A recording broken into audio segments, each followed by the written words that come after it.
al libro segundo de los Reyes. El segundo libro de los Reyes es una continuación directa del primer libro de los Reyes y forma parte integral del Antiguo Testamento. Este texto bíblico abarca un período crucial en la historia del pueblo de Israel, desde el reinado de Salomón hasta la caída de Jerusalén y el exilio babilónico. Su estructura se divide en dos grandes bloques: la narrativa sobre los reinos de Judá e Israel y las historias de los profetas que desempeñaron un papel central durante estos años. La división temática del libro refleja tanto eventos políticos como espirituales. Por un lado, se describe el progresivo declive moral y político de ambos reinos, marcado por conflictos internos, idolatría y la influencia de poderes extranjeros.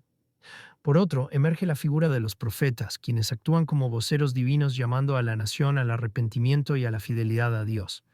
Entre ellos destacan personajes como Eliseo, cuyas acciones milagrosas y mensajes proféticos son fundamentales para comprender el mensaje teológico del libro.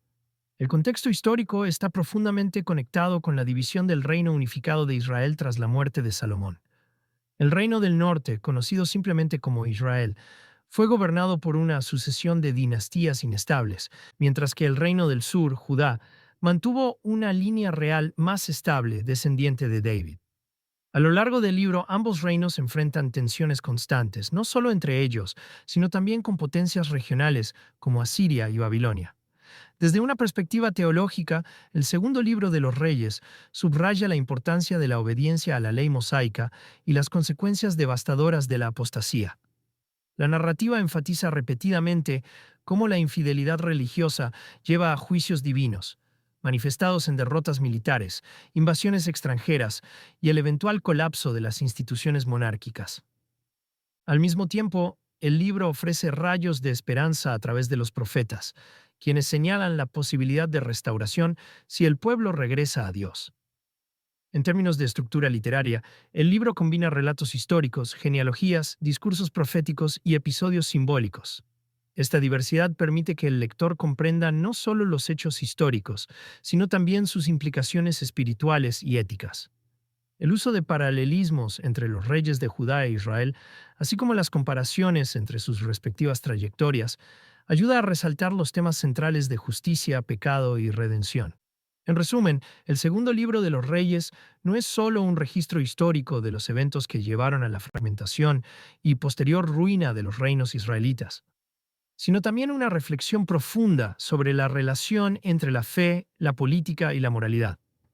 Su mensaje sigue siendo relevante hoy en día, ofreciendo lecciones sobre la responsabilidad individual y colectiva frente a las demandas divinas. Los reinos divididos, rivalidades políticas y religiosas. Tras la muerte de Salomón, el reino unificado de Israel entró en una etapa de profunda fragmentación. En el año 930 a.C., la tensión acumulada entre tribus del norte y el sur estalló cuando Roboam, hijo de Salomón, asumió el trono.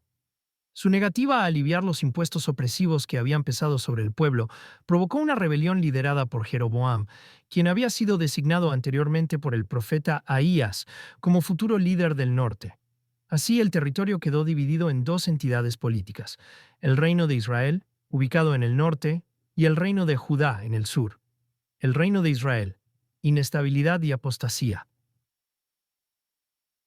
El reino del norte, conocido como Israel, tuvo una trayectoria marcada por la inestabilidad política. Desde su fundación, experimentó una sucesión de dinastías cortas y frecuentes golpes de Estado. Jeroboam I, el primer rey, intentó consolidar su poder creando un sistema religioso alternativo al santuario central de Jerusalén, ubicado en el reino de Judá.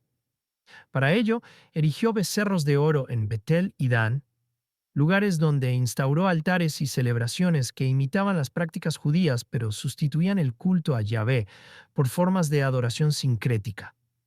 Esta decisión sentó las bases de un patrón recurrente de apostasía que caracterizó a los reyes del norte. Casi todos los monarcas de Israel fueron descritos en el texto bíblico como idólatras, ya que permitieron o promovieron la adoración de dioses cananeos como Baal y Astarté. Este alejamiento de la ley mosaica debilitó no solo la identidad espiritual del pueblo, sino también su unidad política. La falta de una dinastía estable contribuyó a la vulnerabilidad del reino. Asesinatos y traiciones eran comunes, y muchos reyes apenas lograron afianzarse en el poder antes de ser derrocados. Ejemplo de esto fue Acab, cuyo reinado, 874 a 853 a.C., fue uno de los más emblemáticos debido a su matrimonio con Jezabel, una princesa fenicia que introdujo el culto a Baal con fervor agresivo. Este periodo marcó un punto crítico de confrontación entre la corrupción política religiosa y los profetas de Yahvé, representados especialmente por Elías y Eliseo. Las reformas impulsadas por algunos reyes como Jehú, quien exterminó la casa de Acab y eliminó el culto a Baal, resultaron insuficientes para revertir el declive espiritual del reino. Finalmente, en el 722 a.C., el reino de Israel sucumbió ante el asedio asirio liderado por Salmanasar Finto y Sargón II. La capital, Samaria, fue conquistada y gran parte de la población fue deportada, dispersándose por el imperio asirio. Esto marcó el fin de Israel como entidad política independiente, aunque algunos sobrevivientes permanecieron en la región, mezclándose con pueblos extranjeros y dando lugar a los llamados samaritanos. El reino de Judá, estabilidad y lucha espiritual. Por su parte, el reino de Judá conservó cierta estabilidad gracias a la continuidad de la dinastía davídica. Con sede en Jerusalén, este reino se benefició de una línea de sucesión más estable, aunque no estuvo exento de desafíos internos y externos. Uno de los factores clave de su supervivencia fue la presencia del Templo de Salomón, que sirvió como centro espiritual y símbolo de unidad para el pueblo. Sin embargo, esto no garantizó automáticamente la fidelidad a Yahvé. Numerosos reyes de Judá también cayeron en prácticas idolátricas, adoptando costumbres religiosas de los pueblos vecinos. Un ejemplo notable fue Manasés, cuyo largo reinado, 697 a 242 a.C., estuvo marcado por la reintroducción de altares paganos dentro de Jerusalén y el sacrificio de niños a Moloc, una práctica abominable según la ley mosaica. La idolatría de Manasés llevó al profeta Jeremías a anunciar el juicio divino sobre Judá, un mensaje que resonaría durante décadas. No obstante, hubo excepciones notables que contrastaron con esta tendencia. Josías, 640 a 909 c., considerado uno de los reyes más piadosos, implementó una reforma religiosa radical después de descubrir el libro de la ley en el templo. Restauró el culto exclusivo a Yahvé, destruyó los altares paganos y buscó purificar la vida nacional de Judá conforme a la Torá. A diferencia de Israel, Judá resistió por más tiempo las amenazas externas. Durante el siglo VIII a.C., enfrentó el avance asirio bajo Ezequías, quien confió en la protección divina para resistir al ejército de Sennacherib. Aunque el reino sufrió momentos de crisis, su posición geográfica más defensiva y su mayor cohesión interna le permitieron sobrevivir hasta el siglo VI a.C. Sin embargo, la creciente influencia de Babilonia y la continua infidelidad religiosa sellaron su destino. En el 586 a.C., Nabucodonosor II capturó Jerusalén, destruyó el templo y deportó a la élite judía, marcando el inicio del exilio babilónico. Comparación y contraste, lecciones históricas y espirituales. La trayectoria de ambos reinos revela patrones significativos que subrayan las enseñanzas teológicas del libro. Mientras que Israel fue caracterizado por su inestabilidad política y su abandono casi total de la ley divina, Judá gozó de mayor estabilidad institucional, aunque también sucumbió a la idolatría en numerosas ocasiones. Ambos reinos compartieron el mismo destino final, la destrucción y el exilio, lo que sugiere que la fidelidad a Dios era la base indispensable para la prosperidad nacional. Además, el contraste entre los reyes de ambos reinos destaca la importancia de liderazgos justos y piadosos. Figuras como Josías en Judá representan la posibilidad de renovación espiritual, mientras que reyes como Acab en Israel ilustran las consecuencias catastróficas de la apostasía. Finalmente, la narrativa deja claro que el juicio divino no es arbitrario, sino una respuesta lógica al incumplimiento del pacto establecido con Israel. En última instancia, la historia de los reinos divididos sirve como advertencia sobre los peligros de priorizar intereses políticos y económicos por encima de la justicia y la devoción a Dios. Los profetas, voceros de justicia y guías espirituales. En medio del desmoronamiento político y espiritual de los reinos de Israel y Judá, los profetas emergieron como figuras clave que actuaron como intermediarios entre Dios y el pueblo.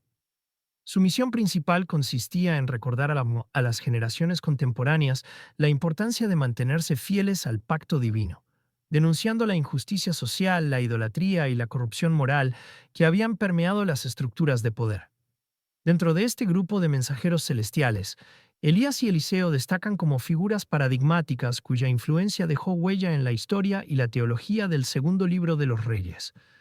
Elías, un retador incansable de la idolatría. Elías, cuyo nombre significa mi Dios es Yahvé, aparece en escena durante el reinado de Acab, uno de los reyes más corruptos de Israel. Su misión profética comenzó con un acto dramático. Anunció una severa sequía sobre la tierra como castigo por la adoración a Baal y la influencia de Jezabel, la esposa fenicia de Acab, quien había promovido activamente el culto pagano. Este gesto simbólico no solo evidenciaba el poder de Dios sobre la naturaleza, sino que también subrayaba la incapacidad de los ídolos para proveer bienestar al pueblo.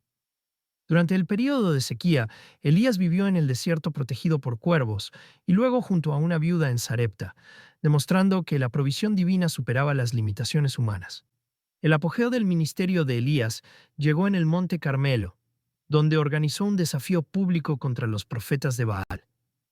En una confrontación épica, propuso que ambos grupos construyeran altares y oraran a sus respectivos dioses para ver quién respondía enviando fuego del cielo. Cuando el altar de Elías fue consumido por llamas sobrenaturales, el pueblo reconoció la soberanía de Yahvé y ejecutó a los profetas de Baal. Este evento marcó un momento de triunfo espiritual, aunque la persecución de Jezabel obligó a Elías a huir al desierto. Allí, en un momento de debilidad emocional, recibió la confirmación divina de que su misión aún tenía propósito y que otros fieles permanecían en Israel. El legado de Elías no terminó con su partida física. Según narra el texto, fue arrebatado al cielo en un torbellino, dejando su manto y su espíritu profético en manos de Eliseo, quien continuaría su labor. Su figura representa la resistencia contra la idolatría y la constante lucha por la pureza espiritual, valores que perduran en la tradición judía y cristiana. Eliseo. Milagros y mensajes de restauración. Eliseo, sucesor de Elías, amplió el alcance del ministerio profético a través de actos milagrosos y palabras de advertencia. Su trabajo se centró en atender tanto las necesidades físicas como espirituales del pueblo, mostrando el carácter providencial de Dios. Sus milagros incluyeron la purificación de aguas contaminadas, la multiplicación de aceite para una viuda endeudada y la resurrección de un niño muerto. Estos eventos no solo validaban su autoridad como profeta, sino que también transmitían un mensaje de esperanza y cuidado divino. Uno de los episodios más impactantes de su ministerio ocurrió cuando sanó a Naamán, un general sirio leproso que inicialmente desconfiaba de los métodos de Eliseo.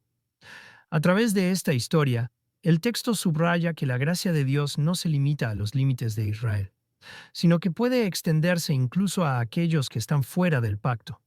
Sin embargo, Eliseo también enfrentó momentos de confrontación, como cuando profetizó la caída de la casa de Acab y ejecutó juicios divinos contra los enemigos de Israel. Su rol dual como portador de compasión y voz de juicio refleja la complejidad de su misión profética. Además de sus milagros, Eliseo desempeñó un papel crucial en la política del reino. Sus intervenciones ayudaron a dirigir estrategias militares y evitar invasiones extranjeras, demostrando que la sabiduría divina podía guiar decisiones estratégicas. Al mismo tiempo, continuó advirtiendo a los reyes sobre las consecuencias de abandonar la ley de Dios, recordándoles que la verdadera seguridad residía en la fidelidad al pacto. Impacto teológico y legado profético. Los profetas, representados particularmente por Elías y Eliseo, desempeñaron un papel fundamental en la formación de la identidad espiritual de Israel.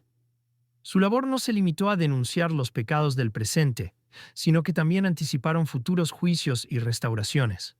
Las acciones milagrosas de Eliseo, por ejemplo, prefiguraban el poder transformador de Dios, mientras que las advertencias de Elías servían como llamados urgentes al arrepentimiento.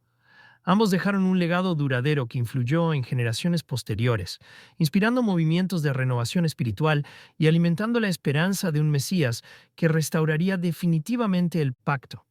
En resumen, los profetas del segundo libro de los Reyes no fueron meros observadores pasivos de la historia, sino agentes activos que moldearon el destino de las naciones. A través de sus palabras y obras, subrayaron la importancia de la justicia, la fidelidad y la dependencia absoluta de Dios, dejando un testimonio que sigue resonando en la tradición religiosa y cultural del pueblo de Israel. Crisis externa, conflictos con pueblos vecinos y potencias regionales. El segundo libro de los Reyes no solo narra las luchas internas de los reinos de Israel y Judá, sino que también documenta los múltiples conflictos externos que pusieron en jaque la estabilidad de ambas naciones. Estas tensiones con pueblos vecinos y potencias regionales no solo afectaron la geopolítica del área, sino que también desafiaron la capacidad de los líderes israelitas para equilibrar la diplomacia con la confianza en la protección divina. Entre las principales amenazas figuraron Siria, Asiria y Moab, cada una de las cuales dejó una huella profunda en la historia de estos reinos. Siria, una amenaza persistente. Siria fue uno de los adversarios más persistentes de Israel y Judá, con enfrentamientos recurrentes que se intensificaron durante los siglos IX y VIII a.C. Ben-Hadad Turenos y Ben-Hadad Sewin, reyes de Siria, buscaron expandir su influencia hacia el sur, amenazando las fronteras de Israel y aprovechando las divisiones internas del reino del norte. En varias ocasiones, los ejércitos sirios saquearon territorios israelitas, imponiendo tributos y socavando la autoridad de los monarcas locales. Durante el reinado de Acab, Israel consiguió formar una alianza estratégica con los reyes de Judá y Edom para enfrentar a Siria en Ramot de Galaad, aunque esta batalla terminó en desastre para Acab, quien murió en combate. Sin embargo, la narrativa bíblica también destaca momentos de intervención divina en estos conflictos. En una ocasión, cuando el ejército sirio cercó Samaria, Eliseo profetizó que Dios enviaría auxilio. Y efectivamente, una combinación de circunstancias inesperadas hizo retroceder a los enemigos. Este episodio refuerza la idea de que la victoria no dependía únicamente de recursos militares, sino de la fidelidad al pacto con Dios. Asiria, el ascenso de un imperio devastador. La amenaza más significativa y duradera provino de Asiria, una potencia militar que dominó la región durante el siglo VIII a.C. Bajo el liderazgo de Tiglat-Pileser III, Asiria inició una serie de campañas expansivas que pusieron a Israel y Judá en una posición precaria. El reino del norte, debilitado por su inestabilidad interna, recurrió a alianzas políticas con otras naciones para contrarrestar la influencia asiria. Aunque estas alianzas proporcionaron un breve alivio, también trajeron nuevas complicaciones. Por ejemplo, cuando Oseas, el último rey de Israel, trató de rebelarse contra Asiria al suspender el pago de tributos, Salmán-Asar V lanzó un asedio devastador que culminó con la caída de Samaria en el 722 a.C. La ciudad fue arrasada y una gran parte de la población fue deportada, marcando el fin del reino de Israel como entidad política independiente. Judá, por su parte, también enfrentó el peso del expansionismo asirio. Durante el reinado de Ezequías, el rey buscó fortalecer Jerusalén mediante reformas defensivas, como la construcción del túnel de Siloé, para asegurar el suministro de agua dentro de la ciudad. Sin embargo, la invasión de Sennacherib en el 701 a.C. puso a prueba tanto la preparación militar como la fe del pueblo. Aunque el ejército asirio avanzó rápidamente, el relato bíblico narra cómo Dios intervino milagrosamente, enviando un ángel que diezmó a las fuerzas enemigas durante la noche. Este evento, además de salvar a Jerusalén, reforzó la idea de que la confianza en Dios podía superar incluso las amenazas más abrumadoras. Moab y otras tribus, desafíos periféricos. Otra fuente de conflicto fueron las tribus vecinas, como Moab, que aprovecharon la debilidad de Israel para recuperar su independencia. Después de la muerte de Acab, Moab se rebeló contra el dominio israelita, forzando al rey Joram a liderar una campaña militar junto con el rey de Judá. Este episodio culminó en un enfrentamiento en el valle de Sidim, donde el ejército israelita experimentó una victoria divinamente asistida. Sin embargo, La narrativa subraya que tales triunfos no garantizaban la paz a largo plazo, ya que nuevos enemigos siempre surgían en un panorama regional inestable. Lecciones geopolíticas y espirituales. Las interacciones de Israel y Judá con sus vecinos revelan importantes lecciones sobre la fragilidad del poder humano y la necesidad de depender de Dios en medio de circunstancias adversas. La tendencia de algunos reyes a buscar soluciones puramente políticas o militares, sin considerar el mandato divino, a menudo condujo al fracaso. Por el contrario, aquellos que reconocieron la soberanía de Dios, como Ezequías durante el asedio de Sennacherib, experimentaron intervenciones extraordinarias que preservaron sus reinos. En última instancia, los conflictos externos no solo reflejan las tensiones históricas de la región, sino que también funcionan como un espejo de las tensiones internas de los reinos. Los enemigos externos actuaban muchas veces como instrumentos de juicio divino contra las infidelidades de Israel y Judá, subrayando que la verdadera seguridad residía en la fidelidad al pacto. De esta manera, el segundo libro de los Reyes utiliza la narrativa de las guerras y las invasiones para enfatizar que la confianza en el poder humano es insuficiente sin la guía y la protección divina. Caída y exilio, juicio divino y transformación nacional. El segundo libro de los Reyes culmina con uno de los capítulos más sombríos y determinantes de la historia de Israel, la caída de Jerusalén y el exilio babilónico. Este evento marca no solo el colapso físico y político de los reinos de Israel y Judá, sino también un juicio divino contundente por su persistente infidelidad al pacto. A través de la narrativa, el texto subraya cómo la decadencia moral, la idolatría y la desobediencia sistemática llevaron al pueblo a su ruina, cumpliéndose así las advertencias proféticas que habían resonado durante generaciones. La progresión hacia el juicio, el cumplimiento de las advertencias. Desde los primeros capítulos del libro queda claro que la apostasía espiritual tiene consecuencias inevitables. Los profetas, especialmente Jeremías, habían pronunciado mensajes incesantes de advertencia, instando a Judá a arrepentirse antes de que fuera demasiado tarde. Sin embargo, los líderes y el pueblo en general ignoraron estas llamadas, prefiriendo seguir caminos que contradecían la ley mosaica. La idolatría se había arraigado profundamente, con reyes como Manasés promoviendo prácticas abominables como el sacrificio de niños a Moloc.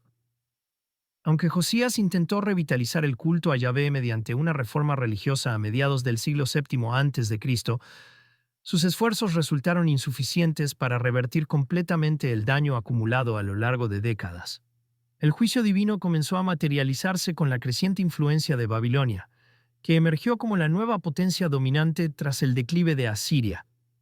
Nabopolassar y su hijo Nabucodonosor II lideraron campañas militares que pusieron a Judá en una situación vulnerable.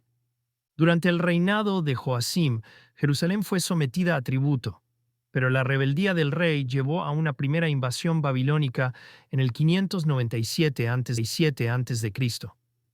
En este episodio, Nabucodonosor deportó a una parte de la élite judía, incluidos sacerdotes y artesanos, mientras colocaba a Sedecías en el trono como un títere político. Sin embargo, Sedecías pronto intentó romper el yugo babilónico, lo que desencadenó una segunda y decisiva ofensiva: la conquista de Jerusalén y la destrucción del templo.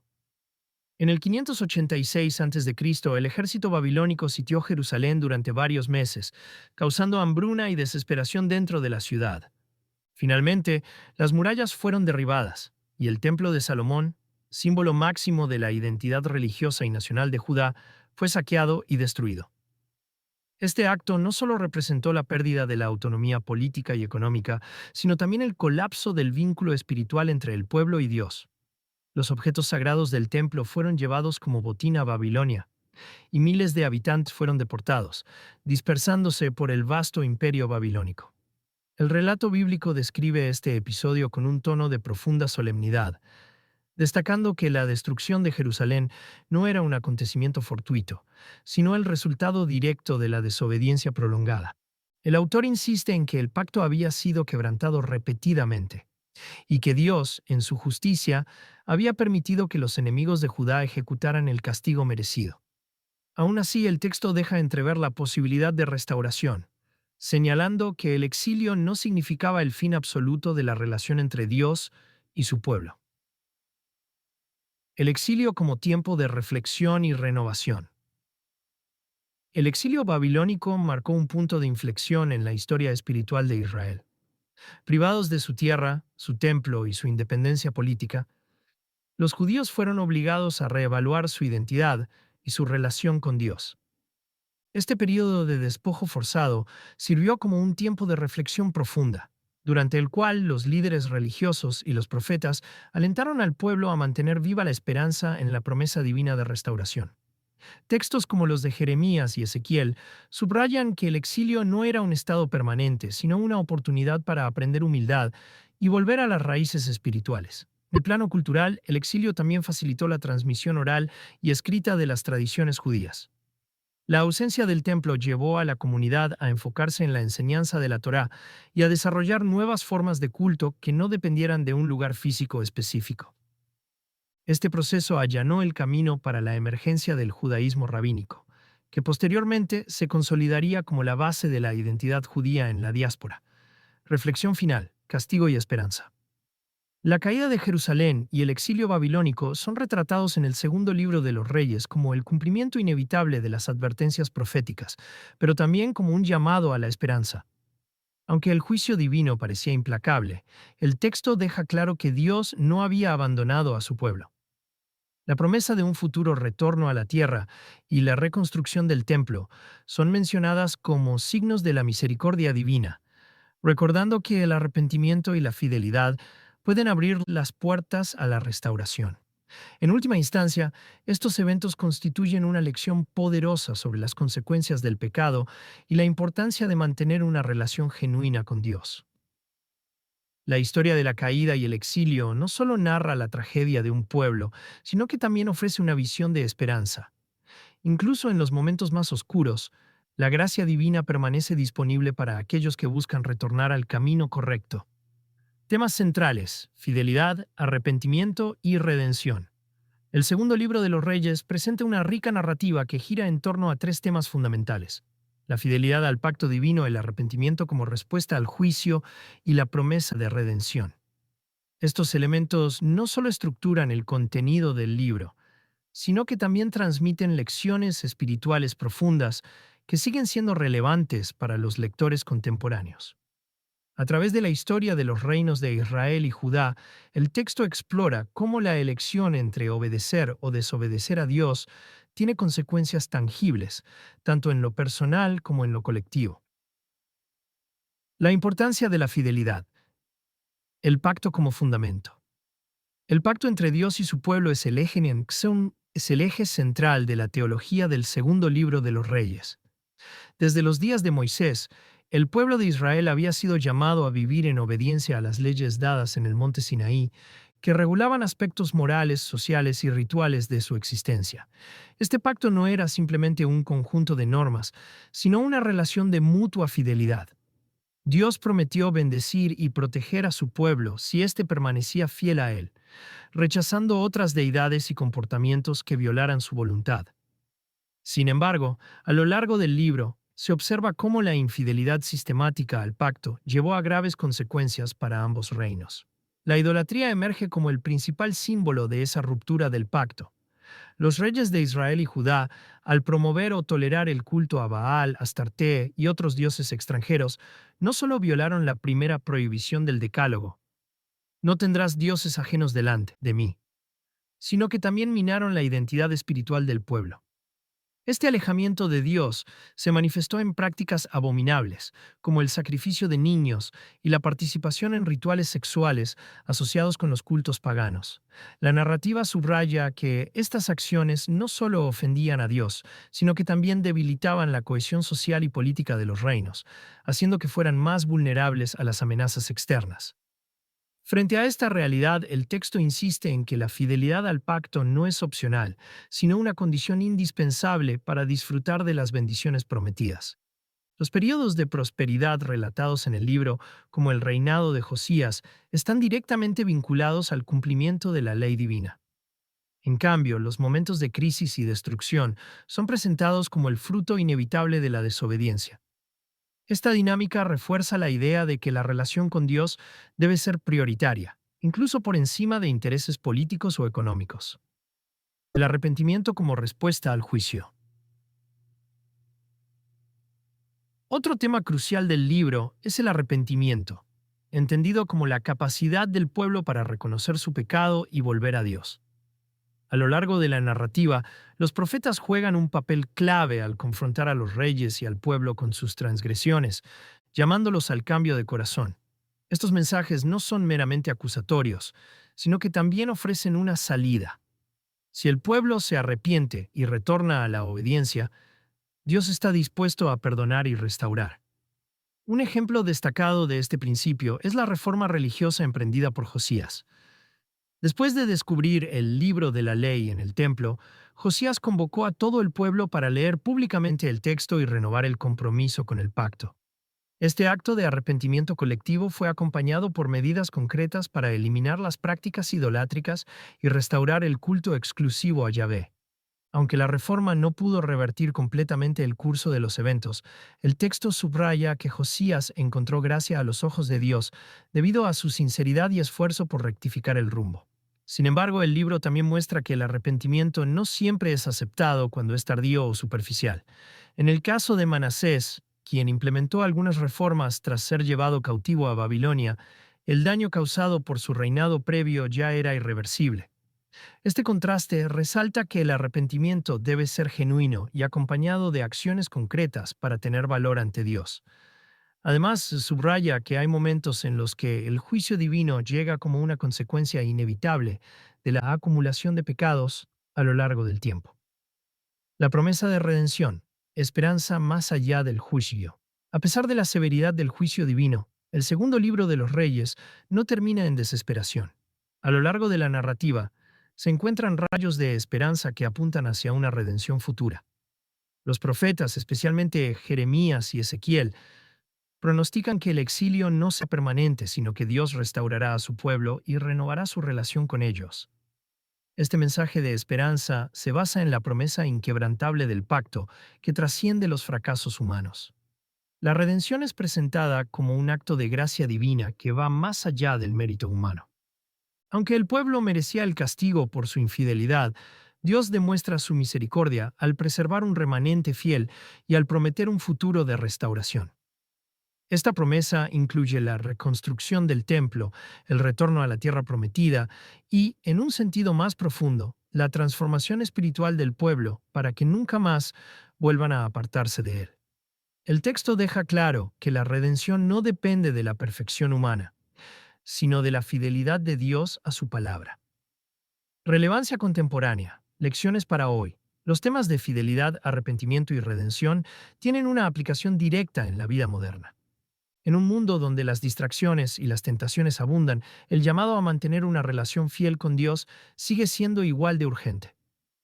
La narrativa del segundo libro de los Reyes nos recuerda que nuestras decisiones individuales y colectivas tienen consecuencias reales y que la desobediencia puede llevar al deterioro de nuestras comunidades y relaciones.